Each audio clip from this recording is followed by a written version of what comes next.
다 찾으셨으면 저와 여러분들이 한 절씩 말씀을 교독하도록 하시겠습니다. 또 이르시되 어떤 사람에게 두 아들이 있는데 그가 아버지에게 말하되 아버지여 제사 중에서 그의 부하를 부르시를 내게 주소서 하였느니라.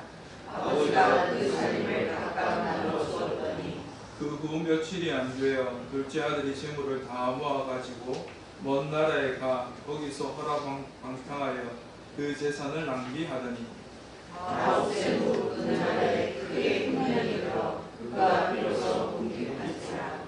가서 그 나라 백성 중 한 사람에게 붙여 사니 그가 그를 들로 보내어 돼지를 치게 하였는데 그가 돼지 먹는 지원면으로 배를 채우고자 하되 주는 자가 없는 자라. 이에 스스로 돌이켜 이르되 내 아버지에게는 양식이 풍족한 품꾼이 얼마나 많은가. 나는 여기서 줄여 죽는구나. 내가 얼마나 아버지께서 이르기를 아버지 내가 하늘과 아버지의 뜻을遵守하오니 지금부터는 아버지의 아들이라 일컬음을 감당하지 못하겠나이다. 나를 품꾼의 하나로 보소서 하리라 하고 이에 가서 아버지께로 가느니라. 아직도 배가 없는데 아버지가 그를 보고 지금이 여겨 내가 보고라고 이르시니 아들이 이르되 아버지 내가 하늘과 아버지께 죄를 지었사오니 지금부터는 아버지의 아들이라 일컬음을 감당하지 못하겠나이다 하나 아버지는 종에게 이르되 제일 좋은 옷을 빼앗아가 입히고 손에 가락지를 끼우고 발에 신을 신이라. 그리고 살진 송아지를 끌어다가 잡으라. 우리가 먹고 즐기자. 이 내 아들은 죽었다가 다시 살았으며 내가 잃었다가 다시 얻으려 하니 그들이 즐거워하라. 아멘. 이 지난주 말씀에 믿는 자에게서는 이것이 당연하게 나타나야 한다라고 말씀을 드렸습니다. 그것이 무엇인가 했더니 바로 용서라고 하는 것이었죠. 그래서 우리가 예수 그리스도를 통하여서 우리 하나님으로부터 용서받은 자라면 당연히 우리는 우리의 이웃과 우리의 모든 피조물들과 함께 용서를 구하고 그로부터 용서를 받고 화해함으로 말미암아 우리에게 믿음의 능력이 나타나야 하는데 그 믿음의 능력은 바로 하나님의 나라를 이루는 것이다 라고 말씀을 드렸어요. 왜냐 했더니 이렇게 믿음의 능력을 통하여 용서를 하게 될 때 그곳에는 하나님 안에서의 자유가 일어나게 되는 겁니다. 우리가 용서함으로 관계가 서로 회복이 되면 거리낌 없는 존재가 되지 않습니까? 그것이 나와 너만의 관계가 아니라 우리는 나와 피조물의 관계조차도 그러한 이제 모습으로 나아가게 되는 것이지요. 그래서 로마서 말씀에서도 피조물들이 하나님의 아들들을 학수고대하더라. 왜 학수고대하는 거 했더니 피조물들조차도 죄에 썩어질 정노릇을 하던 존재들이었는데 하나님의 아들이 나타나서 그들과 그 피조물의 관계가 회복이 될 때 그들이 하나님 안에서 영원한 자유를 누리게 되더라라고 하는 것을 통하여 알 수 있었던 것이죠. 그래서 이사야 11장의 말씀에서는 하나님의 나라에 대하여서 6절에서 8절까지 그 모습을 나타내고 있는데 그 모습이 무엇인가 했더니 이리가 어린 양과 함께 뛰어놀고 어린아이가 독사의 굴에 손을 놓고 사자가 푸른 풀을 먹고 사는 그런 이제 모습으로 이야기를 하는 것이죠. 왜 그렇게 됩니까? 용서하고 화해하고 그리고 자유하게 되니 세상의 원리와 원칙이 적용이 되지 않더라고 하는 거예요. 약육 강식의 원칙이 사라지더라고 하는 겁니다. 나를 위협하는 존재처럼 느꼈지만 그것이 나를 위협하는 존재가 아니라 도리어 나를 보호하고 나를 아끼고 나를 위하여 희생해 줄 줄 아는 그런 이제 이 삶으로 나아가게 되더라고 하는 것이죠. 그러니 이리하고 양이 먹고 죽이고 먹는 그런 관계가 안 되는 거예요. 독사의 굴에 손을 넣었더니 독사가 위협을 당하지 않는 겁니다. 그러니 물지 않는 것 아니겠습니까? 그래서 우리가 믿음의 능력을 통하여서 우리 주 예수 그리스도의 십자가가 비어있는 십자가가 왜인가 했더니 죽으시고 부활하심의 그 용서의 상징이었는데 우리가 비어있는 십자가를 믿는 그런 사람이라면 우리 안에는 용서라고 하는 모습이 나타나야 하고 그 모습을 통하여서 우리 하나님의 나라를 이루며 살아가야 한다. 그것이 당연한 것이다 라고 말씀드렸습니다. 그러면서 용서와 믿음에는 두 가지의 공통점이 있더라 라고 말씀드렸습니다. 한 가지는 뭐냐 했더니 되게 힘들고 어려운 것이라는 거죠. 믿음을 내가 아무리 가지고 있지만 믿음의 능력으로 살아가는 것이 힘듭니다. 만약에 우리 이 땅에 그리스도인들이 이 25억이라고 하는 그리스도인이 살고 있는데요. 이 수는 물론 이 천주교와 개신교를 포함한 숫자입니다만 그리스도인이라고 하는 사람들이 25억이 살고 있는데 모두 다 믿음의 능력으로 살아간다면 이 땅, 이 세상 변하지 않았겠습니까? 그런데 그렇게 변하지 않는 걸 보면 믿음의 능력으로 살아가는 사람들이 참 많지 않다라고 하는 것을 알 수 있죠. 그런데 또 뭐도 힘드냐면 용서도 힘들어요. 용서가 왜 힘든가 했더니 다른 사람이 나에게 해코지한 거 내가 그 사람 용서해 준다라고 하는 거 쉽습니까? 어렵거든요. 그게 이제 공통점이라고 하는 것이었죠. 이 두 번째 공통점이 뭐냐 했더니 믿음의 능력을 가진 사람, 믿음을 가진 사람은 그 능력이 나타나는 것이 당연한 것처럼 용서도 마찬가지로 당연히 해야 하는 우리 그리스도인의 삶이다라고 말씀드렸습니다. 우리 한 주간 동안 이렇게 사셨습니까? 내가 예수 그리스도를 믿음으로 말미암아 살아가면서 저 비어있는 십자가를 바라보고 살아가면서 우리의 이웃과 우리의 형제와 우리와 관계 맺고 있는 모든 피조물들 가운데 용서를 구하면서 살아가셨습니까? 우리는 용서를 구하는 자가 되어야 돼요. 지난주에도 말씀드린 것처럼 우리는 용서를 베푸는 자가 되어서는 안 돼요. 용서를 베풀 수 있는 분은 오직 하나님 한 분밖에 없는 것이지. 오늘 말씀에는 우리 하나님께서 어떻게 우리에게 용서를 베푸실 수 있었는가? 그 하나님의 크고 놀라운 충만하신 사랑의 모습을 보여주고 있습니다. 오늘 우리가 이제 읽은 본문의 말씀은 너무나 잘 아는 말씀 아닙니까? 교회 문턱에 발을 조금이라도 디뎌보신 분들은 아마 한 번쯤은 들어보았을 직한 말씀이에요. 제가 말씀을 준비하다가 이 말씀 본문을 한 것 같은데? 라는 생각이 드는 거예요. 그래서 제가 이제 이 설교 원고를 다 컴퓨터에 놓아두거든요. 그래서 보니까 작년 4월 2일에 있더라고요. 본문 똑같아요. 네. 그러나 내용은 다릅니다. 그래서 무슨 얘기를 하려나 갑자기 빠졌는지.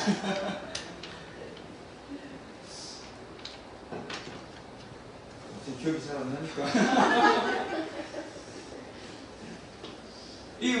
맞아요. 그거죠. 이 내용을 거의 다 한 번씩 다 들어보셨을 내용입니다.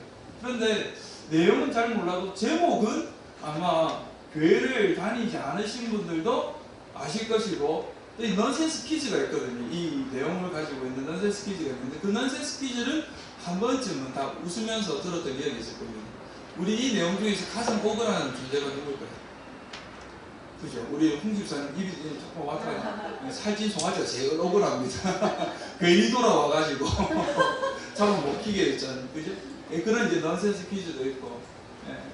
그래 이제 우리 내용이라서 잘 압니다. 그럼에도 불구하고 우리가 이 내용을 조금씩 짚어가면서 이 내용 속에 나타나는 아버지가 우리 하나님의 충만한 사랑의 모습을 보여주고 있음을 하나씩 짚어가면서 그 사랑을 경험하고 또 체험하는 이 시간이 되었으면 좋겠습니다. 그리고 그 하나님의 사랑을 충만하게 체험하게 되었을 때 그 충만한 사랑의 결과인 하나님의 용서하심을 오늘 누릴 수 있는 저와 여러분들이 되었으면 좋겠습니다. 그리고 그 자리가 만들어지게 될 때 오늘 나오는 이 아들의 모습을 통하여서 그 하나님의 용서를 구할 수 있는 저와 여러분들이 되기를 주님의 이름으로 축원합니다. 오늘 이 말씀에 보면 이제 이런 이야기이죠. 한 아버지가 있는데 이 아버지에게는 아들이 둘이 있었어요. 그런데 이 둘째 아들이 아버지에게 나의 몫을 주소서. 내가 나의 몫을 주면 내가 이거 가지고 나가서 살겠습니다라고 얘기를 해요. 이때의 몫이라고 하는 것은 유산을 이야기합니다. 유산은 아버지가 부모가 돌아가셔야만 받는 것 아닙니까? 그런데 아버지 살아계신데 아들이 뭐라고 얘기를 했더니 아버지 나에게 당신의 유산을 주소서라고 얘기를 하는 거예요. 이게 얼마를 받아갔을까라고 생각해보면 이 유대의 풍습에서 재산을 나누는데 이 장자라고 하는 사람은 이 다른 형제들에 비해서 2배의 몫을 받게 되어져 있습니다. 그러니까 이 아버지의 재산을 이 둘째 아들은 얼마 정도 받아가냐 했더니 3분의 1을 받아가게 된 거예요. 그죠? 계산이 안 되십니까? 저도 수학이 잘 안 되지만 3분의 1을 받아간 거예요. 3분의 1을 받아갔는데 그걸 어떻게 했는가 했더니 이 아주 이 허랑방탕한 생활을 통하여서 깨끗하게 다 날려버렸다라고 이야기를 합니다. 그러면 이렇게 이제 질문할 수도 있는 건 아닙니까? 목사님, 그 아들이 가지고 간 거 얼마 안 되니까 금세 써버릴 수도 있지요. 요즘 뭐 100만 원 쓰는 게 어려운 일입니까? 금세 쓸 수 있거든요. 라고 이야기를 할 수 있지 않아요? 그래서 우리가 대강 한번 이 아버지가 얼마 정도의 부유한 사람인가를 한번 추정해 봤으면 좋겠어요. 그것을 알 수 있는 말씀이 대강 이제 알 수 있는 말씀이 17절 말씀에서 알 수가 있어요. 17절 말씀 함께 읽어보도록 하겠습니다. 시작. 이에 스스로 돌이켜 이르되 내 아버지에게는 양식이 풍족한 품꾼이 얼마나 많은가. 나는 여기서 줄여 주는구나. 아멘. 여기 보니까 이 둘째 아들이 허랑방탕한 생활하다가 이제 비참한 생활로 떨어지게 되면서 우리 아버지 집에는 양식이 풍족한 품꾼이 진짜 많은데 라고 생각했다라고 하는 겁니다. 그러면 그 품꾼이 얼마나 많을까 라고 추측해보게 될 때 우리 성경을 통하여서 좀 추측해볼 수가 있게 됐는데요. 예수님이 천국 잔치에 초대하는 이야기를 하면서 거절한 사람들 비유 이야기가 있지 않습니까? 그 중에 한 부자의 이야기를 하는데 어떤 부자의 이야기를 하냐면 나 이번에 소 5별이를 샀는데 이 5별이 시험하러 나가야 해서 나 당신의 잔치에 참여하지 못하겠습니다 라고 얘기를 하는 거예요. 이때 소 5별이라고 할 때는 2마리를 한 별이라고 얘기를 하거든요. 그러니까 10마리가 있는 거예요. 그럼 이 2마리를 끌고 가려면 최소 몇 명이 필요합니까? 2사람이 필요하겠죠. 그죠? 그러니까 이 품꾼이 10명 이상이 되면 10명 정도가 되면 부유한 가정이라고 생각할 수 있는 거예요. 그럼 이 품꾼들이 받는 하루에 이 품삯이 얼마인가 했더니 한 데나리온이라고 이 당시에 이야기를 합니다. 이 한 데나리온을 오늘의 이야기로 바꿔보면 한 어느 정도 되는가 했더니 인건비가 요즘 많이 올라가서 한 15만 원 정도 하지 않습니까? 일당이. 그 전문직을 뛰고 있는 분들, 제가 아는 몫으로 일하시는 분들은 하루 일당이 50만 원이라고 이야기를 하시더라고요. 초보 같은 경우는 20만 원 정도 받는다고 이야기를 해요. 그러니까 못 잡아도 15만 원 잡으면은 10명이면 하루에 150만 원에 이 품삯이 나가는 거예요. 한 달이면 얼마가 나갑니까? 4,500만 원 나가는 거잖아요. 하루에 이 비용만 4,500만 원을 지불할 수 있는 아버지라면 그 달의 수익이 어느 정도 되어야 풍족할까요? 오늘 또 양식이 풍족하다고 이야기를 했는데 이때 이 풍족하다라고 하는 헬라어가 페리슈모라고 하는 헬라어예요. 이 페리슈모라고 하는 단어가 가지고 있는 원뜻은 뭐냐면 넘치다, 둘러 가득 채우다 라고 하는 뜻을 가지고 있습니다. 그러니 이 품꾼들이 하루에 한 데나리온 받은 것보다 더 많이 받았을 확률이 높지요. 그러니까 이 아버지는 이 땅에서 살아가고 있는 다른 모든 사람들보다 어찌 보면 많은 재산을 가지고 있는 존재였을 거라고 하는 거죠. 그러니 그 재산의 3분의 1을 가지고 갔는데 어떻게 써내렸더니 아주 낭비하면서 사용하였다라고 이야기를 하고 있습니다. 이때 낭비라고 하는 말이 헬라어가 디에스포르피센이라고 하는 말이에요. 이 말은 뭐냐면 돈이 너무 많아서 이 돈을 공중으로 집어 던지는 모습 있지 않습니까? 그렇게 이제 썼다라고 하는 거예요. 돈이 어디로 새어 나가는지도 모를 정도로 썼다라고 하는 거죠. 그렇게 살다 보니 얼마 되지 않아서 이 아들에게 돈이 다 사라져 버리게 된 거예요. 그래서 이 아들이 한 일이 무엇인가 했더니 돼지 치는 일을 하게 되었다라고 합니다. 그 땅에 흉년이 들어서 먹을 것이 없자 이 돼지 치던 아들이 돼지가 먹는 쥐염 열매를 먹으려고 하였음에도 불구하고 그것조차도 주지 않아서 먹지 못해서 살아가는 모습을 보여주죠. 그리고는 내 아버지 집에 품꾼이라도 되고자 하는 마음으로 아버지께 돌아갔고 아버지는 그 아들을 맞이하였다라고 하는 것이 오늘의 이야기인 겁니다.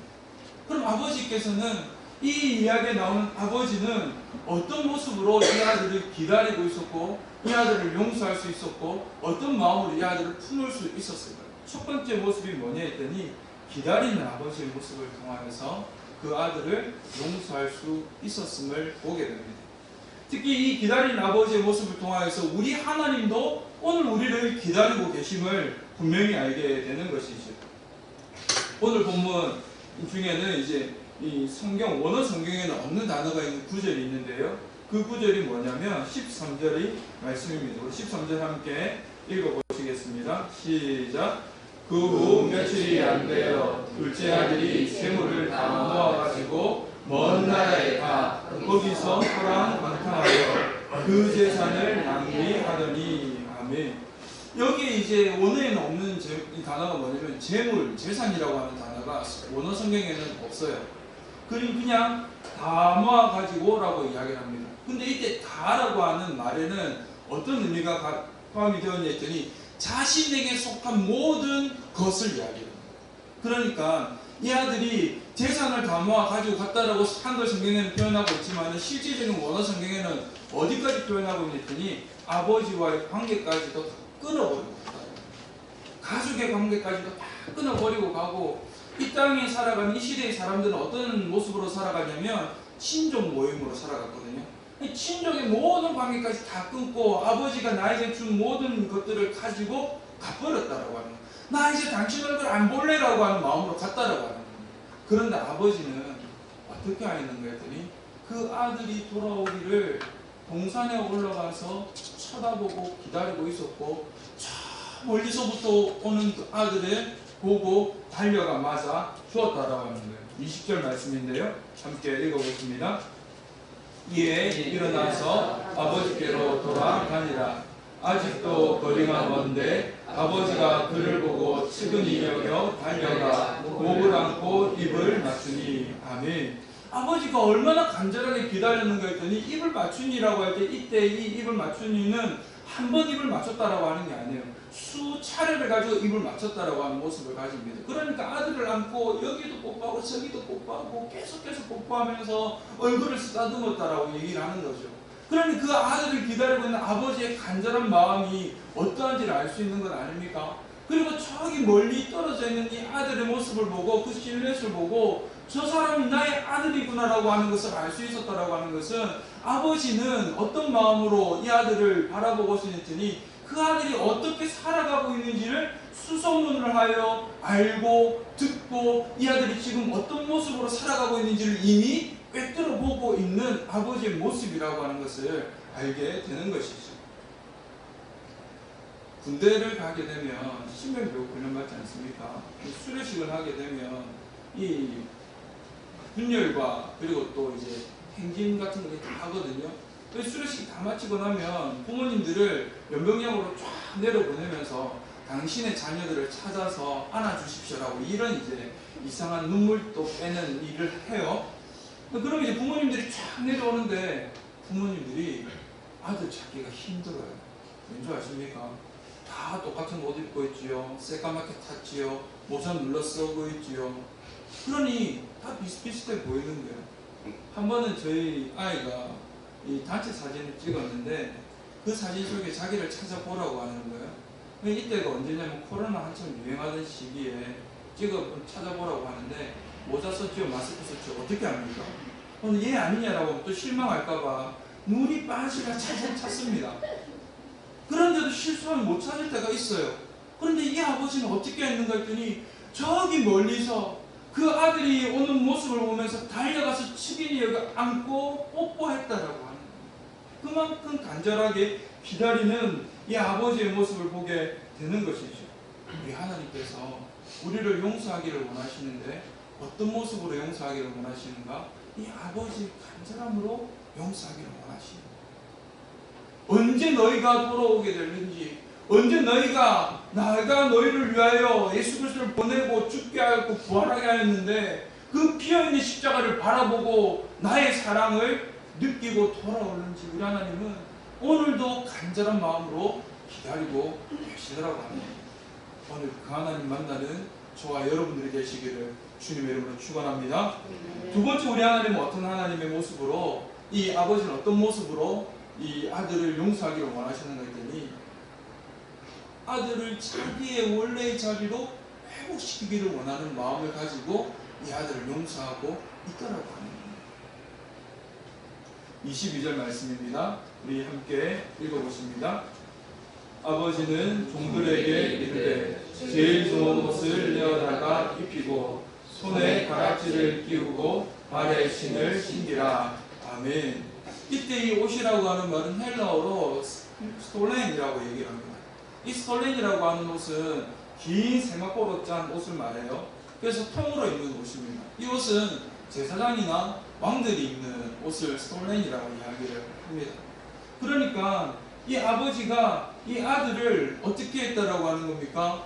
품꾼같이 나는 아버지 집에 살겠습니다라고 한 아들이고, 돼지 치며 살아간 아들이지만, 거의 노숙자 모양으로 살아간 아들이지만, 이 아들을 나의 그 자리에 다시금 올려놓겠다라고 하는 거예요.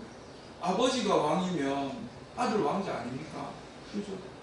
그러니까 이 아버지가 부자이면서 이 부자인 땅 가운데 살아가는 높은 이 지위에 있는 사람이니 이 아들을 그 주위로 다시 회복시켜 주시겠다라고 하는 거예요. 근데 옷만 그렇게 한 것이 아니라 실질적으로 그의 권위를 상징하는 가락지도 손에 끼게 하였다라고 하는 거예요. 성경에서 손이 상징하는 것은 권위와 능력을 상징을 합니다. 그래서 이 왕들이 끼고 있는 이 반지에는 무엇이냐 했더니 그 왕의 직인이 있는 인장이라고 하는 반지를 껴요.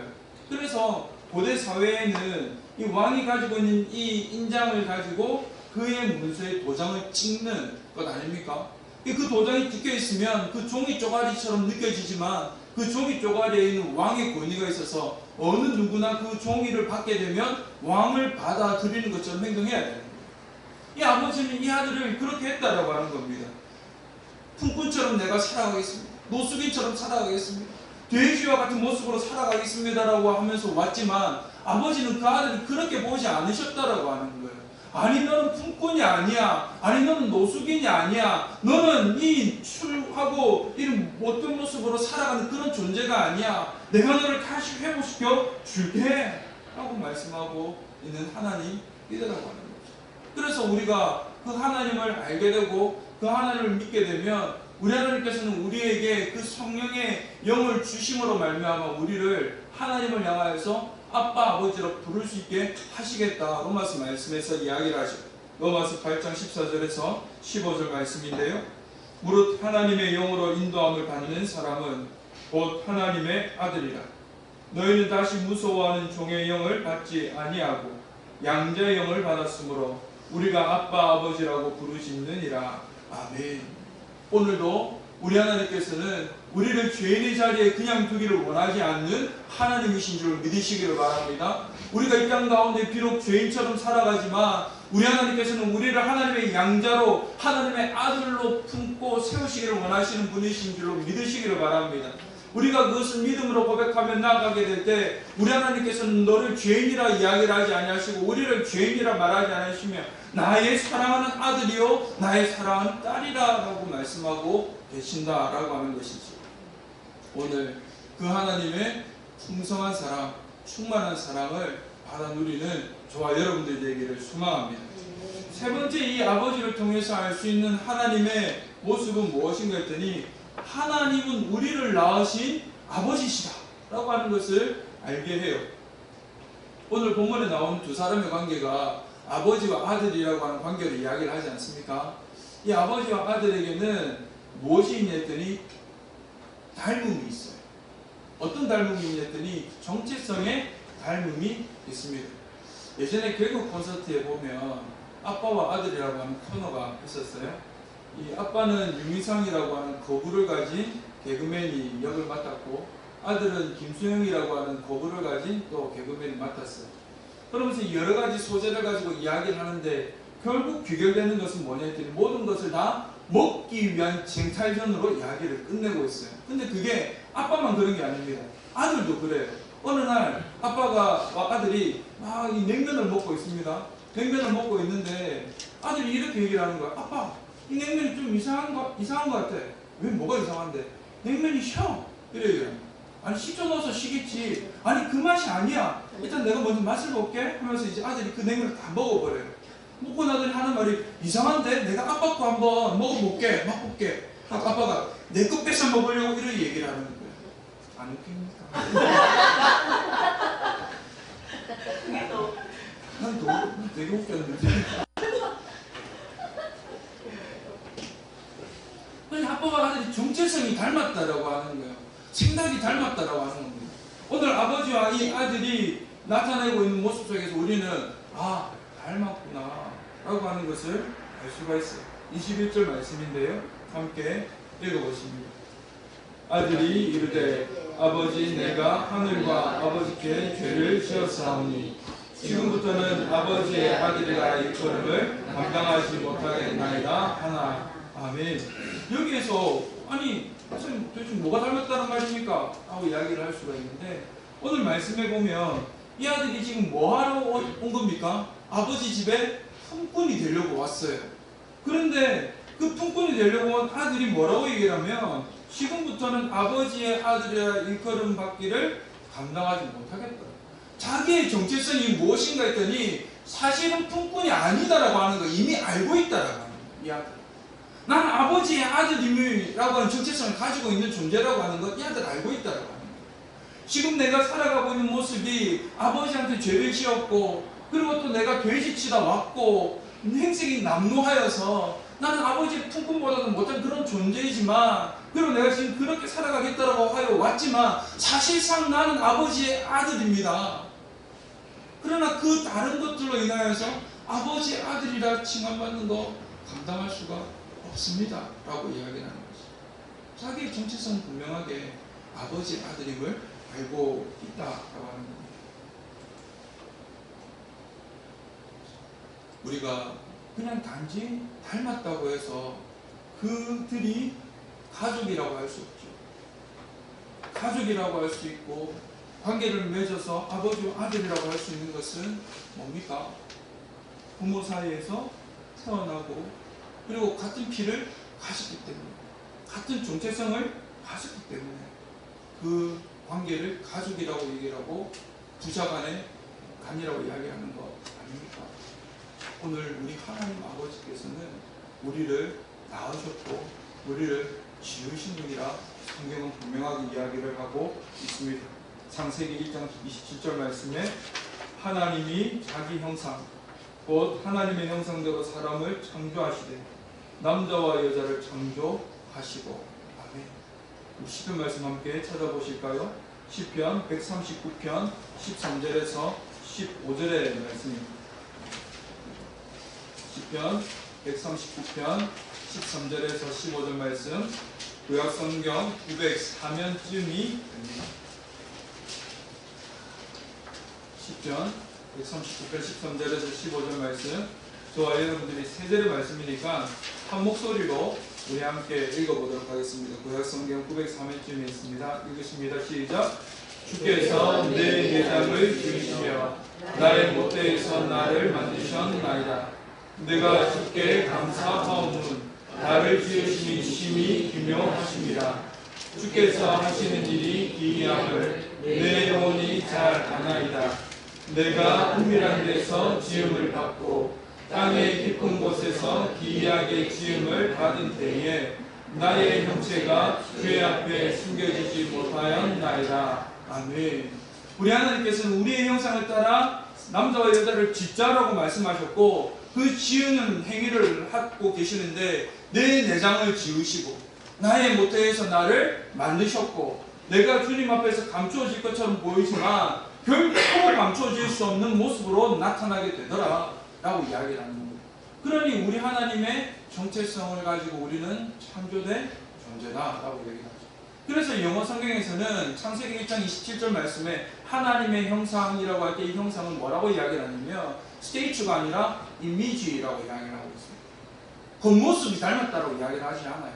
하나님이 가지고 있는 성품, 하나님이 가지고 있는 정체성, 그것으로 우리가 지음받은 존재다라고 이야기를 하는 거죠. 우리 하나님께서는 우리를 낳으신, 창조하신 분이신 줄로 믿으시기를 바랍니다.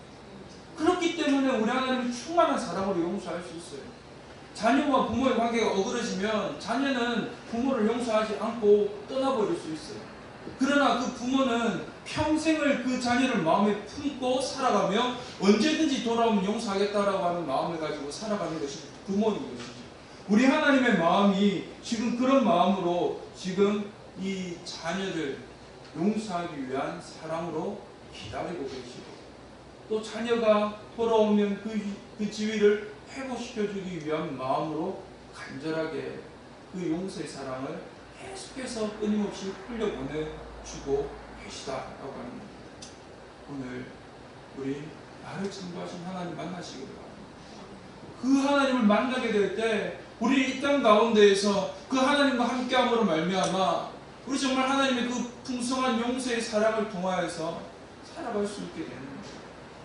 힘들고 어려울 때도 하나님이 나를 아시기에 그 하나님의 그 지혜를 통하여서 나로 피할 길을 내어주시는 거예요. 하나님께서 우리의 그 길을 보시고 지키시기에 우리가 어떤 길을 가더라도 우리는 그 길 속에서 평안과 자유를 누릴 수가 있는 것이지. 우리 이 하나님을 만나기를 바랍니다.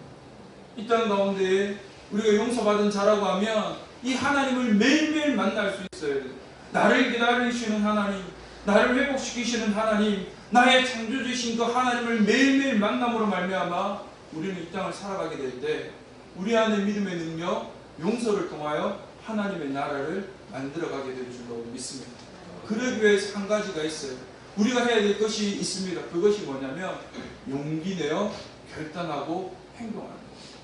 이 아들이요, 정말 이런 아들이면 아무리 힘들고 어려워도 사실 저 같으면 아버지 앞에 돌아가기 힘들 것 같아요. 안 그렇습니까? 아버지 돌아가시지 않았는데도 유산 달라고 했잖아요. 펑펑 썼잖아요. 어떻게 부끄러워 돌아갑니까? 그리고 이 당시에 아버지를 향해서 돌아가시지도 않았는데 유산 달라고 하면 그 지역은 다 친족 사이이기 때문에 그게 순식간에 퍼져버려요.